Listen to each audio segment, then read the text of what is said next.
Hi friends, இன்றைக்கி நம்ம சூப்பரான பூண்டு சட்னி எப்படி செய்கிறதுன்னு வாங்க பார்க்கலாம். அதுக்கு தேவையான பொருள் என்னென்னு பார்த்தீங்கன்னா, இது வரைக்கும் நம்ம சேனலை சப்ஸ்கிரைப் பண்ணாதவங்க சப்ஸ்கிரைப் பண்ணிடுங்க. கூடவே அந்த பெல் ஐக்கானையும் கிளிக் பண்ணிடுங்க. வாங்க இப்போ வீடியோக்குள்ளே போகலாம். பூண்டு நான் இன்றைக்கி 1 கப் எடுத்திருக்கேன். பூண்டு 1 கப்னா சின்ன வெங்காயம் அதில் பாதி எடுத்துக்கிறணும்.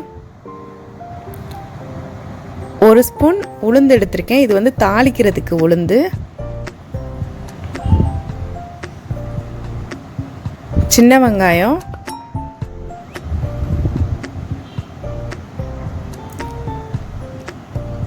கடுகு, தாளிக்கிறதுக்கு கருவேப்பிலை, பாதி லெமன் சைஸ் அளவு புளி எடுத்துக்கிறேங்க. உங்களுக்கு காரத்துக்கு தேவையான அளவு வரமிளகாய் எடுத்துக்கிறேங்க. இதுக்கு தேவையான அளவு உப்பு. இதுக்கு பார்த்திங்கன்னா நல்லெண்ணெய் அதிகமாக சேர்த்துக்கிறணும். எண்ணெய் தேவையான அளவு எடுத்துக்கிறேங்க. வாங்க எப்படி செய்யலான்னு பார்க்கலாம். ஒரு தாச்சி வச்சுக்கிறேங்க. தாச்சி வச்சுட்டு இப்போ ஸ்டவ் ஆன் பண்ணிக்கிறேன்னா, தாச்சி சூடானோன்னே இதில் நம்ம எண்ணெய் சேர்த்துக்கலாம். இப்போ பார்த்திங்கன்னா நம்ம எல்லாத்தையும் வதக்கிறதுக்கு 2 ஸ்பூன் எண்ணெயே போதும். தாச்சி நல்லா சூடானோன்னே இதில் எண்ணெய் சேர்த்துக்கலாம். நம்ம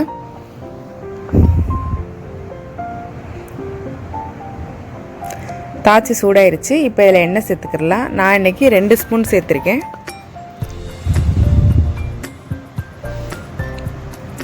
இப்போ இதில் நம்ம உளுந்து சேர்த்துக்கலாம். உளுந்து 1 ஸ்பூன் போதும். நம்ம அந்த வாசத்துக்காக தான் உளுந்து சேர்த்துக்கிறோம்.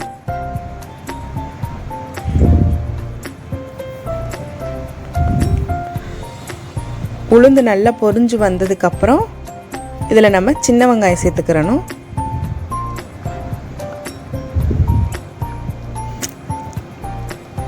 இதுக்கு சின்ன வெங்காயம் தான் நல்லா டேஸ்ட்டாக இருக்கும். சின்ன வெங்காயமே நீங்கள் சேர்த்துக்கிறேங்க. இதை நல்லா வதக்கிக்கிறேங்க. இது வதங்கினதுக்கு அப்புறம் நம்ம இதில் பூண்டு சேர்த்துக்கிறலாம். வெங்காயம் ஓரளவு வதங்கணும். அதுக்கப்புறம் தான் இதில் பூண்டு சேர்த்துக்கிறணும். நம்ம இந்த சட்னி லைட்டாக தொட்டுக்கிட்டாவே போதும், அவ்வளோ காரமாகவே இருக்கும். இதை நல்லா வதக்கி விட்டுக்கிறேங்க. இப்போ வெங்காயம் ஓரளவு வதங்கிருச்சு. இப்போ இதில் நம்ம பூண்டு சேர்த்துக்கிறலாம். அதாவது பூண்டு 1 கப்னா வெங்காயம் 1/2 கப் எடுத்துக்கிறேங்க. இது எல்லாத்தையும் இப்போ நல்லா கிளறி விட்டுக்கிறலாம். நம்ம இது எல்லாம் நல்லா வதங்கி வந்ததுக்கப்புறம் இதில் நம்ம புளி சேர்த்துக்கிறலாம். புளி பார்த்திங்கன்னா பாதி லெமன் சைஸ் அளவே போதும் நம்மளுக்கு. இதெல்லாம் வதங்கிருச்சு. இப்போ நம்ம புளி சேர்த்துக்கிறலாம்.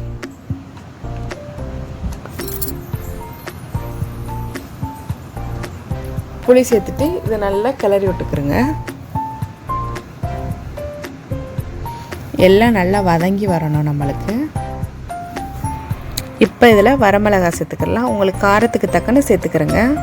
ஏன்னா இதில் பூண்டும் காரங்கிறதுனால மிளகாய் பார்த்தே சேர்த்துக்கிறேங்க. எல்லாத்தையும் இப்போ நல்லா வதக்கி எடுத்துக்கலாம். நம்ம சிம்லேயே வச்சு வதக்குங்க. அப்போ தான் அந்த பச்சை வாசலாம் நம்மளுக்கு இருக்காது. பாருங்கள், நல்லா வதங்கி வந்துருச்சு எல்லாம்.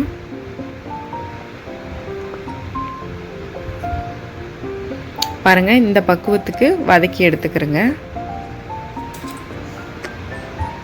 சிம்லேயே வச்சு பண்ணுங்க. இப்போ ஸ்டவ் ஆஃப் பண்ணிக்கலாம். நம்ம இதை ஆற வச்சு நம்ம அரைச்சி எடுத்துக்கிறலாம். ஆறுனதுக்கு அப்புறம் தான் நம்ம அரைச்சி எடுத்துக்கிறணும். இப்போ இது எல்லாத்தையும் ஒரு மிக்சியில் சேர்த்து அரைச்சி எடுத்துக்கிறலாம். நம்ம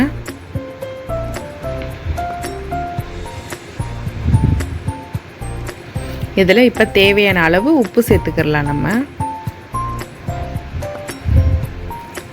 உப்பு சேர்த்துட்டு இதை அரைச்சி எடுத்துக்கிடுவோம்.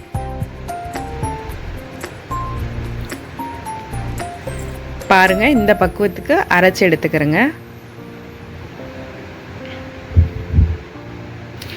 இப்போ ஒரு தாச்சி வச்சுட்டு ஸ்டவ் ஆன் பண்ணிக்கலாம். இப்போ தான் இதில் நம்ம நல்லெண்ணெய் அதிகமாக சேர்த்துக்கிறணும். ஏன்னா இந்த சட்னி காரங்கிறதுனால நல்லெண்ணெய் நம்ம நிறையா சேர்த்துக்கிட்டால் அந்த காரம் கம்மியாக இருக்கும். இப்போ இதில் நல்லெண்ணெய் சேர்த்துக்கிறலாம். கடுகு 1 ஸ்பூன். கடுகு நல்லா பொரிஞ்சு வந்தோடனே இதில் கருவேப்பிலை சேர்த்துக்கிறலாம். நம்ம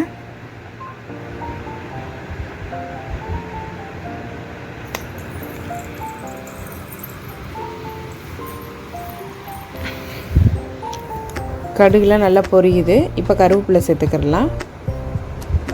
இது நல்லா கலர் மாதிரி கடுகுலாம் நல்லா வெடித்ததுக்கப்புறம் நம்ம சட்னியில் சேர்த்துக்கிறலாம். இப்போ நம்ம சட்னியில் இதை சேர்த்துக்கிறலாம்.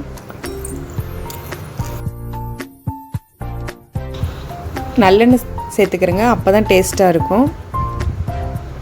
அவ்வளோதான், நம்ம சட்னி ரெடி ஆயிடுச்சு. எங்கள் சேனல் பிடிச்சிருந்துச்சுன்னா லைக் பண்ணுங்கள், ஷேர் பண்ணுங்கள், சப்ஸ்கிரைப் பண்ணுங்கள். தேங்க்யூ.